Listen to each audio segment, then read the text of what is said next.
And Tennessee Republican Senator Bill Hagerty, who is on the Appropriations Committee. He's been on the Senate floor as these votes have played out. Senator Hagerty, thank you very much. It's good to have you with us. I guess, one of my questions for you is this. Are Republicans getting concerned about this shutdown at this point, or are you still dug in?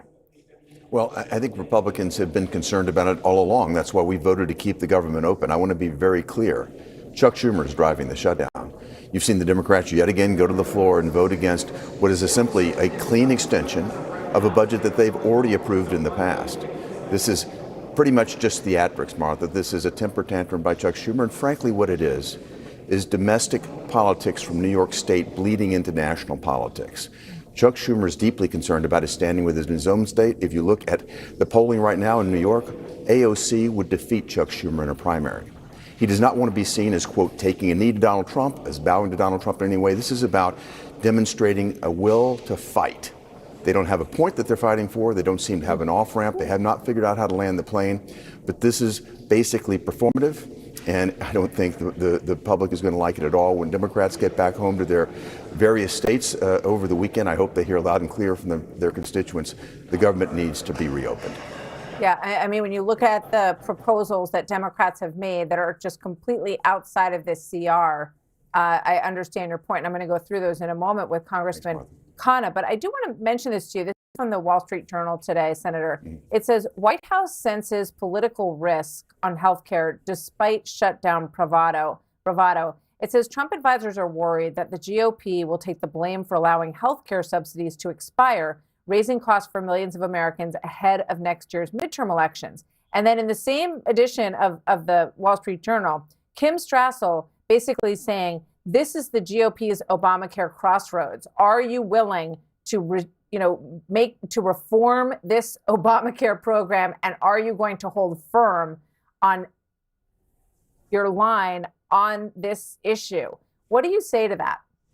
Well, Martha, to be clear, this isn't just Obamacare. This is the Biden era plus up of the subsidies on Obamacare. We're just trying to get back to the original basis before all of the COVID era plus ups were installed. What we've seen, and I've seen a lot of data, Martha, some of it conflicting, but a lot of data that suggests this is the area where the greatest amount of fraud exists. The program is going broke. And what we have are Democrats that want to come in and not only do this, which would amount to about $400 billion, this plus up were it continued, but more than $1 trillion of additional spending in order as their ransom to keep the government open. I just think it falls on deaf ears. No, I hear you, Senator. The issue is, as we see time and time again, that once something is expanded, it's very, very difficult to take it away because people get used to it. And I think that's why Kim Strassel is saying, this is a moment for bravery for the GOP to insist that those COVID extensions get rolled back. And I know how hard you all worked on this big, beautiful bill, to get these provisions through. For instance, on Medicaid, that the able-bodied must prove that they're either working or trying to find a job. That's part of what they want to roll back here as well. So, you'll stand your ground to the very end on those things? Yes, and I feel that'll be the case for my colleagues as well. And it's not just the able-bodied. Those are people between the ages of 18 and 64 who could work but don't. They're not disabled. They don't have dependents. They're not willing to work 20 hours a week. Martha, come on. They shouldn't be getting the subsidies. If you think about it, the Democrats want to again provide health care, free health care to illegal immigrants. That's an incentive for more illegal immigration. That's going to stop.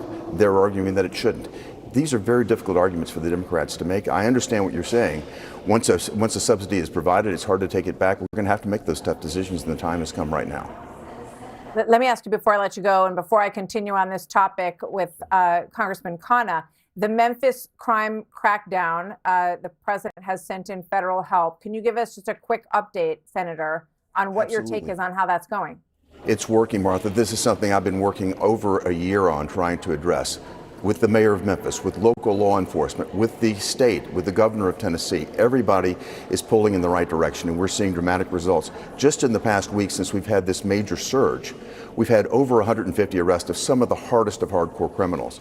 The earlier surge we did very quietly. That was FBI resources. That started in July. It ended about 3 weeks ago. That brought 500 of the toughest criminals into custody. We're going to continue to do this. We're going to see great results. We even found this week 5 children and were able to return them to their homes. So we're making real progress in Memphis. Thank you for keeping attention to it. That's progress. Thank you very much. Good to have you here, Senator. Thank you.